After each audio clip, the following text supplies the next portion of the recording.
I'm assuming that's the remote up there on the... Yeah, I'll turn it on for you. Grab my...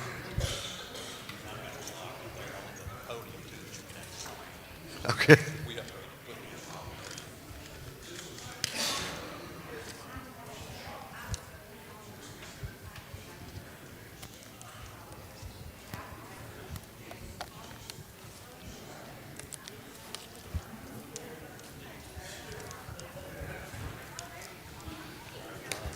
There's your forward and there's your back. Mine need to kind of point it in the booth back there. Sometimes you don't point it to the ground. Other times, good luck with that, you know what I mean? I got you, my friend. Just like that. There you go. That'll work. You can advertise. We'll hide it from... Good morning. Good to see all of you this morning. We're glad that you're here. Allow you to make your way on in as we are ready to begin our Bible class hour. Grateful for your presence. We do have a guest speaker this morning, so many of you are visiting with us, and we're grateful for you being here as well. And so we would like to ask you if you would notice on the back of the pew in front of you should be a guest card or a visitor card. Please take one of those and fill it out so that we can have a record of your attendance.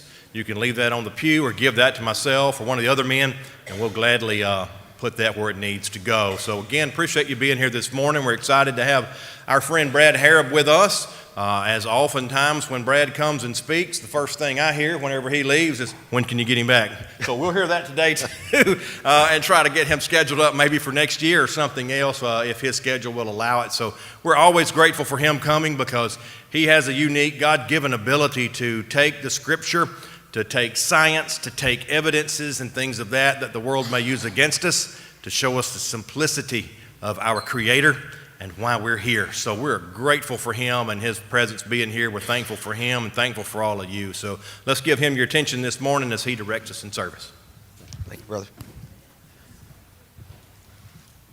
June the 23rd, 2018 is probably not a date that stands out to most of you in this room.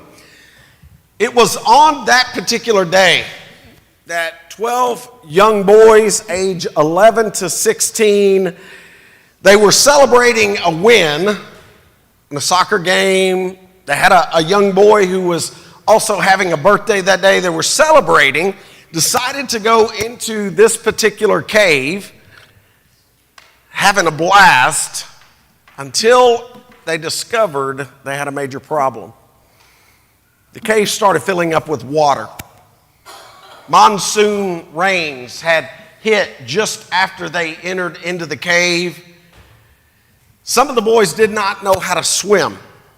And so the snacks, the treats that they had planned on having the party with, they were left behind.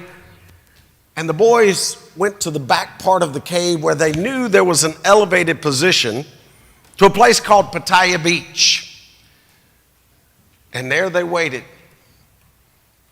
I want you to imagine for just a moment what it would feel like being in that kind of a position, not knowing for sure if anybody knew you were there. They had left some of their bikes right there at the mouth of the cave, but they had forgotten to tell their parents. Now, for the first 24 hours, they had a light, but eventually that light went out. They also had a few snacks that they had crammed into the pockets of their shorts. But again, after about 24 hours, those snacks were gone. And pretty soon, the days started to click by. And pretty soon, they stopped realizing what was a day, what was a night. I want you to imagine being in that kind of darkness for just a moment, where you can't literally see your hand in front of your face. And then imagine after about 11 days seeing a light come up out of the water. What would that kind of light represent to you? We're two divers, trained Navy SEALs that that came up out of the water holding a light. Imagine for just a minute what that light really represented to those 12 boys. Here's what I want to do. I want to leave the boys in the cave for just a few minutes this morning. And I want you and I to walk out of that situation and take an honest look around our country today. Because one of the things I want to make sure you hear me say this morning is, it is awfully dark out there today. And they desperately need the light. What do I mean by it's awfully dark out there today? Folks, you realize we have cartoons now that are purposely promoting agendas to our toddlers. Some of you recognize the Blue's Clues cartoon that's on the screen. Not only did they have a gay parade in their cartoon last year, they actually had a transgender parade marshal. You've got cereal companies that are promoting this idea of choose your own pronoun, transgenderism. Pixar, Disney have gotten in on the act. And so again, I will point out, it is getting awfully dark out there. And this is the environment that our children are growing up in. Some of you recognize the name James Dobson. Passed away very recently. He wrote a book called Children at Risk, in which he said this: nothing short of a great civil war of values rages today throughout North America. Two sides with vastly differing and incompatible worldviews are locked in a bitter conflict that permeates every level of society. He's right. But I want you to notice when he wrote that particular quote. Folks, that was 35 years ago. Anybody think that maybe the battle has gotten even stronger in the last 35 years? Absolutely. We see it quite literally all over the place. There's some of you in this room that grew up learning the alphabet and your numbers from a kid's show called Sesame Street. And yet today that same kids show has joined in on the agenda. You got states like California that are trying to submit a bill that would make pedophilia not a crime, but a sexual orientation. Which means those individuals could actually drive school buses, work in daycare centers, teach in schools. You got Facebook that is telling folks there's 59 possible genders out there. All of this swirling around, promoting basically an immoral country without a God. July 6, 2020, the New York Post talking about singles that are having kids with strangers. I mean, there's no need to get married according to them. You just co-parent your children. Or how about Drag Queen Story Hour, where men dressing up as women, they're going to libraries all across the country. By the way, it's already happened in Clarksville 3 times. All of this, again, swirling around, teaching our children that basically, you know what, there is no God, you're here by chance, and Satan, the whole time, is laughing about it. If you've got your Bibles, please open them up, 2 Timothy chapter 3. We'll get started there. 2 Timothy chapter 3, one of the what we think is probably the last letter that Paul wrote while he was in prison. He is very close to death. He writes these words, 2 Timothy chapter 3, starting in verse 1. But know this, that in the last days, perilous times will come. For men will be lovers of themselves, lovers of money, boasters, proud, blasphemers, disobedient to parents, unthankful, unholy, unloving, unforgiving, slanderers, without self-control, brutal, despisers of good, traitors, headstrong, haughty, lovers of pleasure rather than lovers of God, having the form of godliness, but denying its power. As you read through that list, man, that sounds an awful lot like what you hear on the evening news. People who are unloving, people who are without self-control, lovers of pleasure rather than lovers of God. And unfortunately, that's exactly what we're seeing in our culture today. Harvard University hired a new head chaplain who doesn't even believe in a God. He's an atheist. Now, wrap your hands around that one for just a minute. Your head chaplain is an atheist who was, by the way, unanimously elected by his peers. And yet, what does the Bible say? The fool has said in his heart, there is no God. They are corrupt. They have done abominable works. There is none who does good. Flip back to Romans chapter 1 for just a moment. Again, Paul writing here to the Christians at Rome. Verse 28, he starts out saying, even as they did not like to retain God in their knowledge, God gave them over to a debased mind to do those things which are not fitting, being filled with all unrighteousness, sexual immorality, wickedness, covetousness, maliceness, full of envy, murder, strife, deceit, evil-mindedness. They're whisperers, backbiters, haters of God, violent, proud, boasters, inventors of evil things, disobedient to parents, undiscerning, untrustworthy, unloving, unforgiving, unmerciful, who, knowing the righteous judgment of God, that those who practice such things are deserving of death, not only do the same, but also approve of those who practice them. Paul here condemning what was going on in their culture all around them. Kind of like what we've got going on around us today. 4,000% increase in children identifying as transgender in the United States in 2018. Back in 2007, there was a single clinic in Boston that would perform sexual reassignment surgeries to minors, that is, children under the age of 16. Today, there's over 50. Now, let me just pause right there and tell you, folks, that's evil to do that to a minor.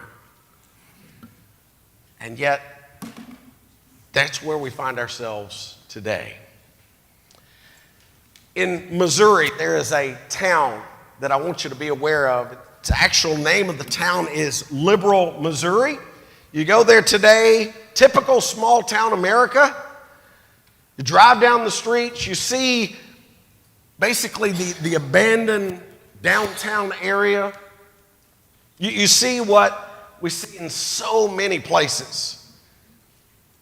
But one of the things that may stand out to you is as you're driving around, you notice that most of the street signs are named after atheists, named after humanists, named after skeptics. You got, for instance, Darwin Street. The reason being, this particular town was founded by a guy by the name of George Walser, and he wanted a city where there was no religion, no Christianity. In fact, he took ads out from coast to coast and basically said, hey, if you don't believe in God, if you're a quote-unquote free thinker, come to Liberal, Missouri. And so all of a sudden, this little town began to grow. Christians realized, hey, this is a great place for us to maybe send some missionaries. So they tried to infiltrate. Well, George Walser actually put barbed wire all around the town to keep Christians out. And if I were to ask you, what do you think this place looked like after a year or two? When you go back and look at their history, they had lots of saloons, they had lots of gambling halls, but I'll tell you what they didn't have a whole lot of. They didn't have a whole lot of, like, hospitals to take care of people. They didn't have a lot of police officers because they didn't want somebody telling them what to do. And as you read through this particular town's history, here's what you find. It quite literally imploded. In fact, before George Walser passed away, he was quite literally begging religious people to move into his town and set up churches. The last time that I drove through Liberal, Missouri, there were 4 or 5 different denominations that had built churches in that particular city, all as a result of their implosion. Because think about it for just a minute. If I were to ask you, what is the fruit of atheism? What does it produce? Versus what is the fruit of Christianity? It's ironic to me that right now the media is trying so hard to paint Christianity in the most negative light, that women are mistreated. And do you realize that everywhere Christianity has infiltrated, the people are living the best life, period? Women are being treated better there than anywhere else. The fruits of atheism, if you stop and think about it, this idea of survival of the fittest, there is no God. Every 31 minutes, there's a homicide. By the way, this is an old crime clock, 2007 vintage. The numbers actually have gone up. Every 2.7 minutes, there's a rape. 7.2 seconds, there's an assault. Every 2.3 seconds, there's a theft. You say, Brad, why would you say that these are fruits of atheism? Well, think about it for just a minute. This book right here teaches people not only not to steal. In the old law, it said simply, thou shalt not steal. You turn over to Ephesians chapter 4, and it goes one step beyond that. Paul wrote, let him who steals no longer, but rather let him labor, working with his hands what is good, that he may have something to give him who has need. Folks, the fruits of Christianity, totally different than the fruits of atheism. And so the real question for us this morning is there proof that there's a God? How do we know that Christianity, that what we read in this book is true? Last time I was with you, I gave you an example that I want to bring back to your attention as we talk about how to prove there's a God. And I mentioned to you that my house on Sunday morning is definitely a little bit chaotic. You may remember me pointing out that Lionel Richie, the singer, not a Christian. And the reason my wife and I joke about that is because he sings a song where he says it's easy like Sunday morning. We have 4 children. There's nothing easy about Sunday morning. And so Sunday mornings at our house have kind of turned into do-it-yourself breakfast. We got cereal boxes, granola bars lined up, and basically the idea is you just grab it as you can. So imagine being at my house on a Sunday morning. You come, you sit down at the table. There's cereal boxes lined up. One of the boxes spills over, and you notice a message on the table. Now, if I were to ask you guys, do you think that happened by chance? Or how about this? How many times would you have to spill out that cereal to get that exact message? I think everybody in here recognizes you could pour out cereal the rest of your life and you would never get that exact message.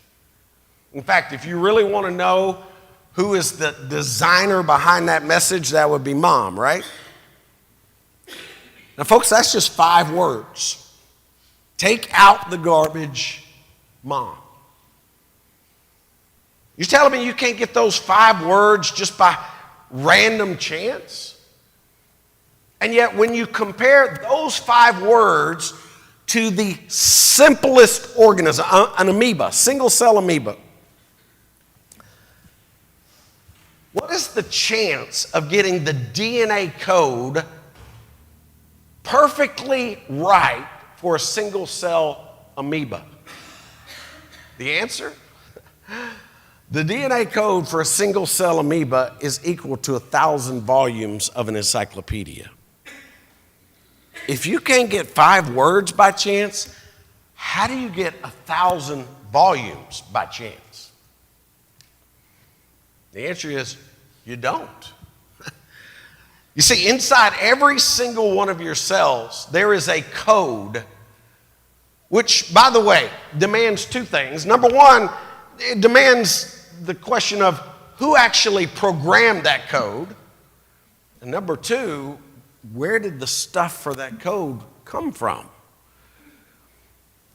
You see, DNA doesn't just happen by chance. Atheist Anthony Flew, he was an atheist for almost 80 years. In fact, he debated one of our Christian brothers, a guy by the name of Tom Warren. And eventually, the evidence for God overwhelmed him. In fact, in his later years of life, he finally admitted, yeah, there has to be a God. He wrote a book about it. We even sent him some of our apologetics material. Here's what he said. It now seems to me the findings of more than 50 years of DNA research have provided materials for a new and an enormously powerful argument to design. This morning, I want us to, during our Bible class, to just center ourselves on one single question. Can we prove God exists? And for those of you in this room that think that this is just a boring, elementary kind of question, please understand we got a lot of young people who sat in buildings just like this one for 18 years, went to Bible class, then went off to college and began to question everything. And it all centers around this right here. Can we prove that there really is a God? Because think about it for just a minute. If there really is a God, your life has purpose. You're here for a reason.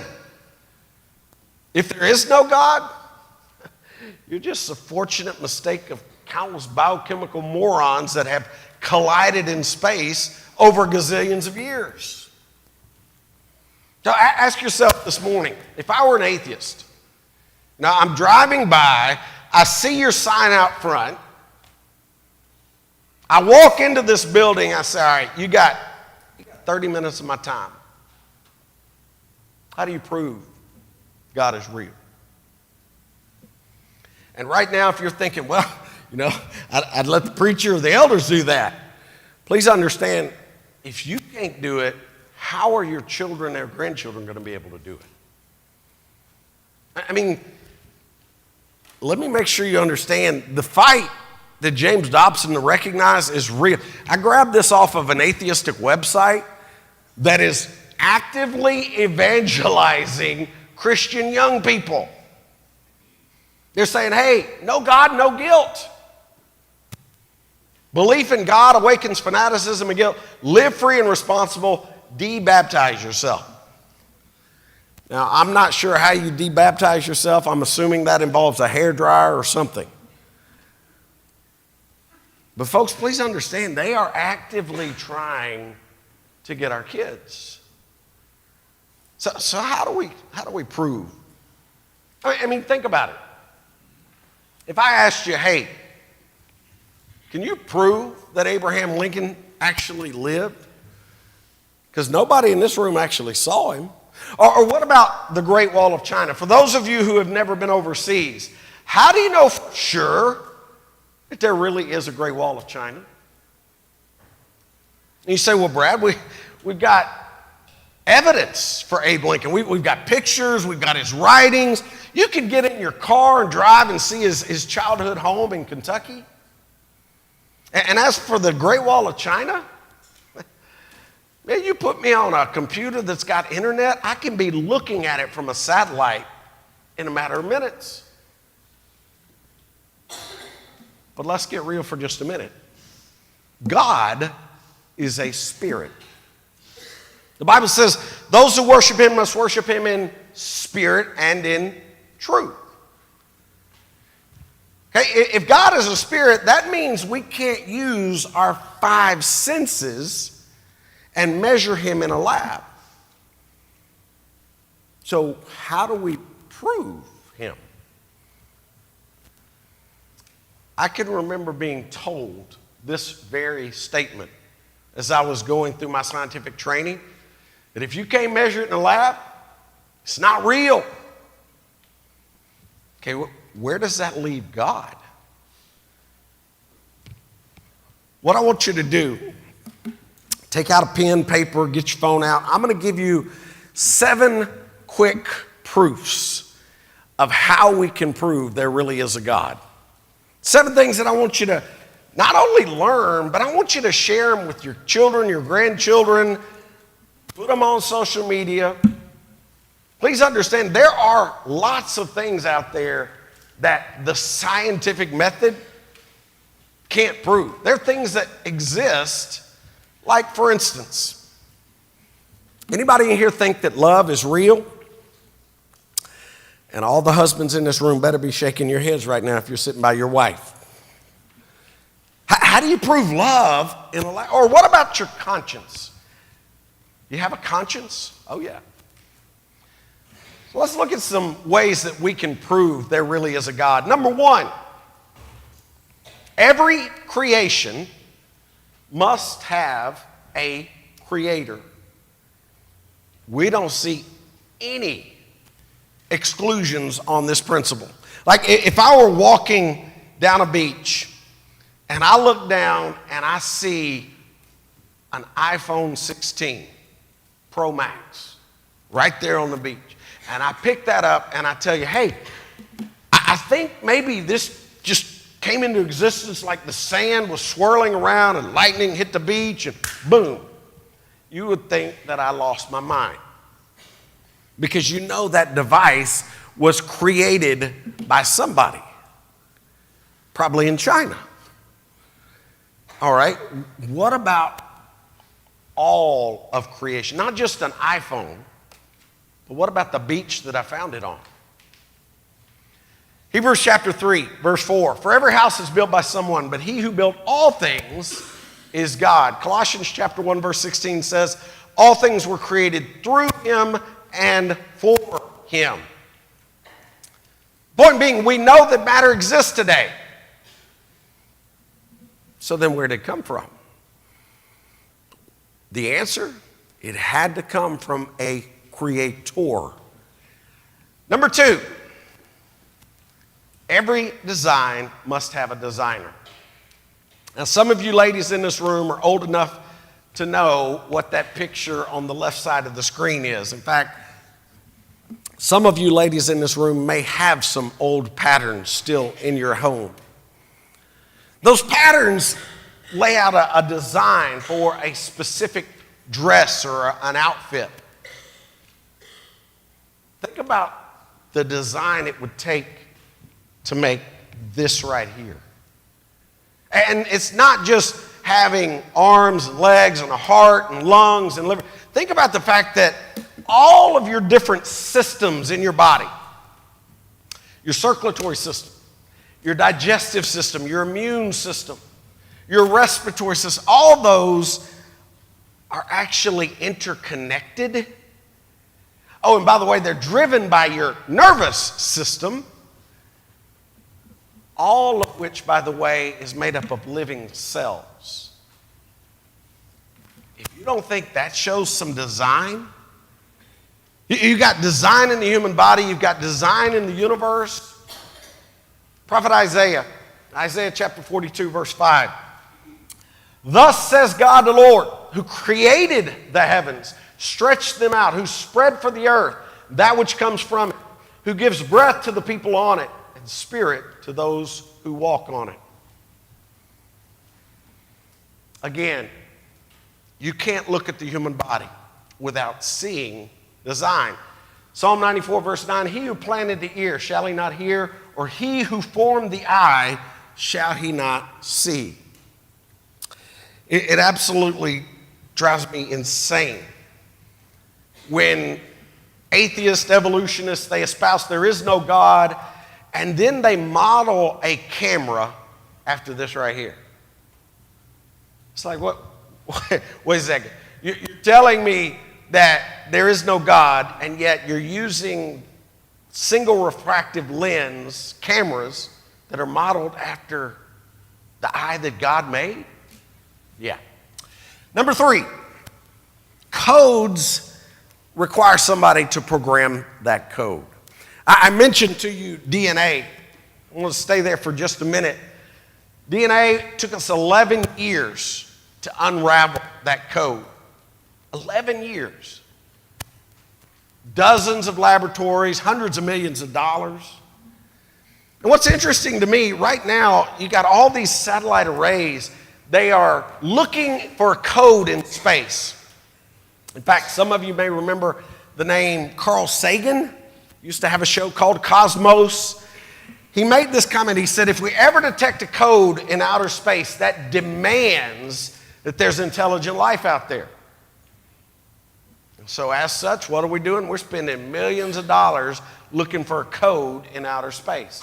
And yet you've got a code in every cell of your body that is demanding that there's intelligent life out there. Proof number 4, for every material effect, there must be an adequate cause that existed prior to that effect. Now in science, we call this the law of cause and effect. If I told you, hey, that little frog just caused a tsunami wave, you would look at me and say, no, that's not a big enough cause to make that effect. All right, well then, what caused the universe? Because we know the universe exists, what caused it? Proof number 5. Laws require a lawgiver. Now again, I want you to think with me for just a minute from an evolutionary perspective.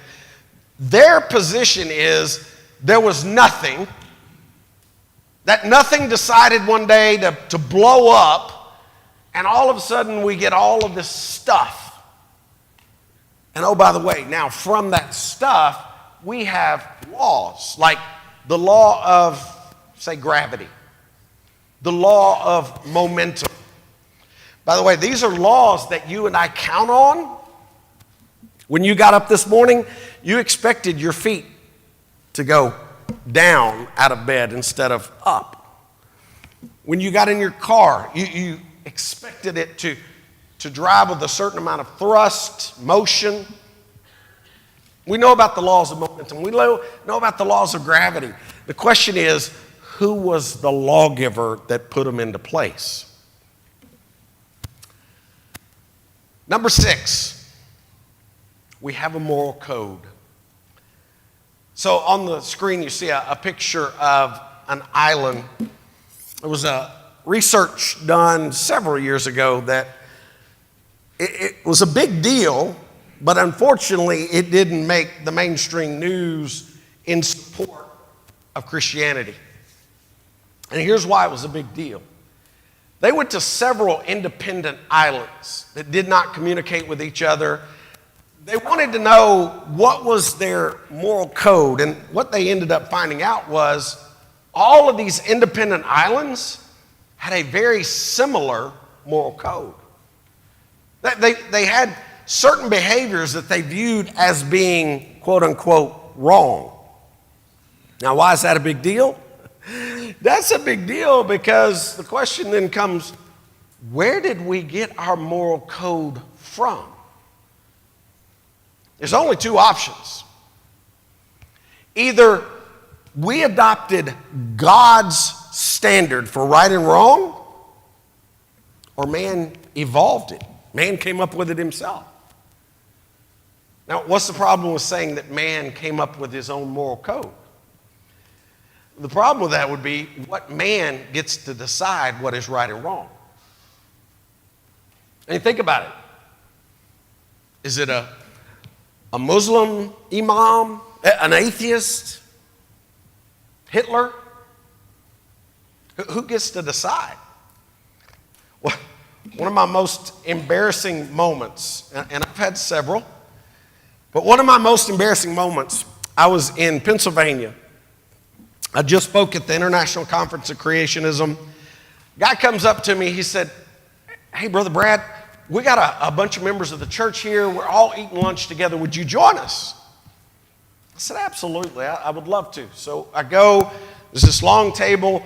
We're doing the meet and greet, going up and down the table, greeting each other. Well, the guy sitting literally directly across from me, he reaches out his hand.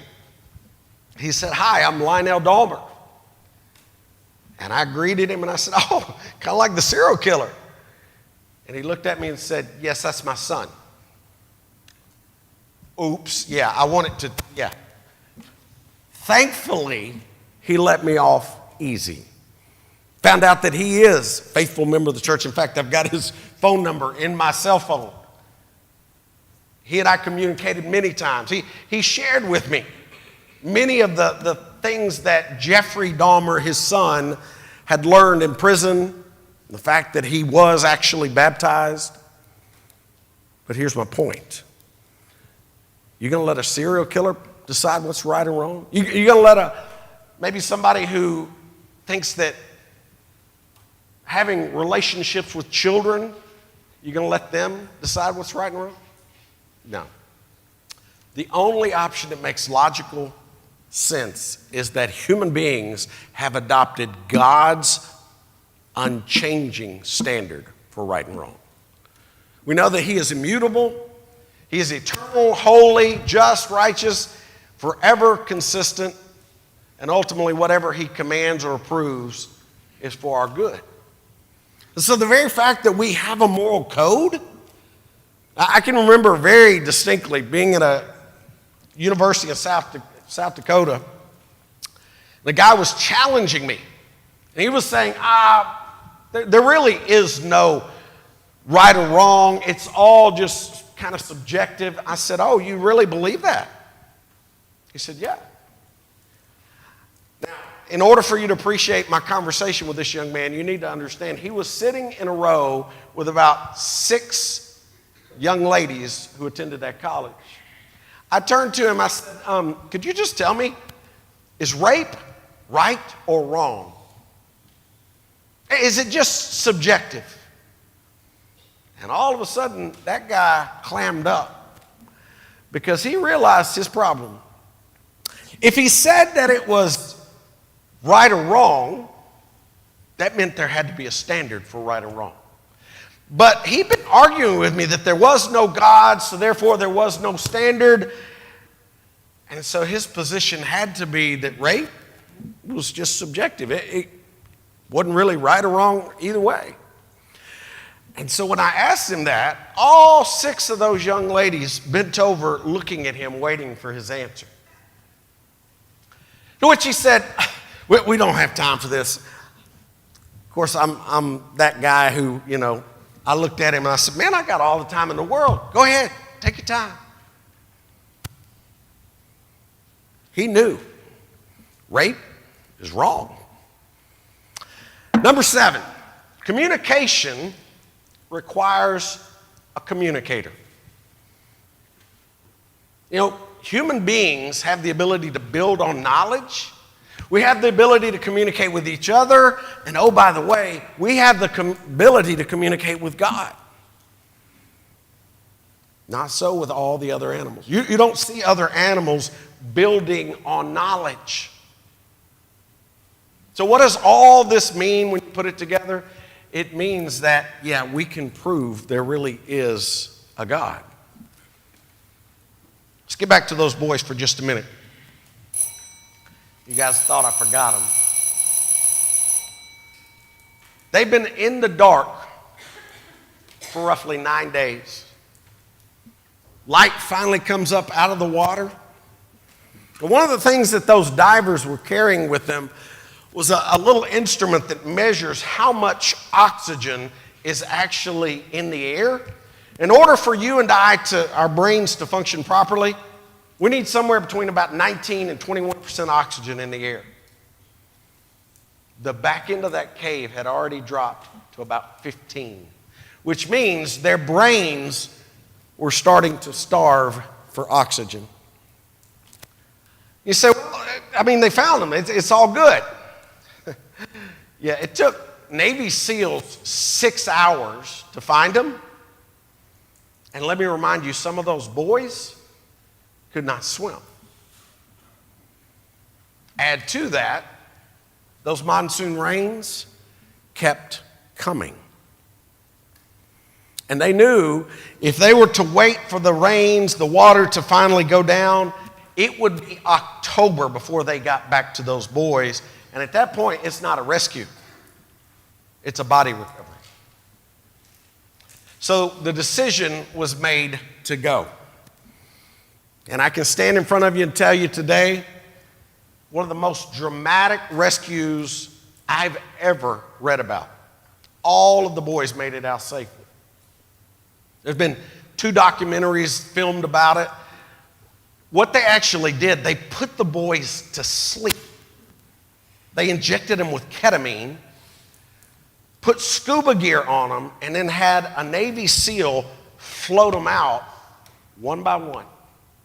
It's crazy what they did.